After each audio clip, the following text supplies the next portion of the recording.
The rich man's gorgeous wife just stepped out of the water. The neighbor boy was dumbfounded by the sight. The woman came to the cabin, undressed, and began to bathe. The boy looked at the woman's shapely body. The boy, who had been single for 20 years, couldn't stand it. He looked through the cracks in the boards. While he was looking at the woman's body, the rich husband of the beautiful woman suddenly approached him. He was sobered up. The woman kissed her husband and left. Looking at this loving couple, Jack had mixed feelings. The tycoon is his new neighbor who just moved in. Just after Jack saw the woman for the first time, Jack's heart was in a flutter. By the end of the night, Jack couldn't sleep at night because of the woman's face. He peeked out the window and looked across the street. He found the rich man's wife had left the window open. The sight of her sexy, glamorous body, it gave Jack an adrenaline rush. In order to be able to get close to the woman, waiting for the next day. As a neighbor, he greeted the tycoon. After he learned that Jack was an expert in sailboat repair, the tycoon hired him as his mechanic. That's the only way he had access to women. In the days that followed, Jack would stare at the back of a woman almost every day. But by chance, he suddenly heard a scream from the woman. He ran from his house to the scene at once. When he got closer, he realized it was a spider in the car. That scared him. Jack was able to solve the crisis with his hands. As he was about to fire up the car, the woman came forward.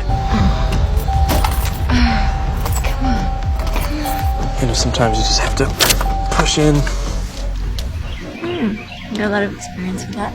When the car was fixed, Jack had no choice but to leave. After his first close encounter, Jack was so happy. He shared this joy with his companion. Despite his companion's advice not to mess with married women, and that her rich husband had an even worse temper, Jack was in no mood for that, and laughed it off. When Jack came home from work at night, he found the woman waiting for him at the door, complaining that she had left her keys at home. When he found out that she needed help, he took off his shirt and wrapped a rock around it and threw it so hard it broke the glass. Jack used the window to get in and open the door. Unfortunately, he cut himself on the stomach. The blonde found a first aid kit and patched him up. The woman slowly crouched down, but this scene immediately made Jack think about it. And all of this is the woman's plot.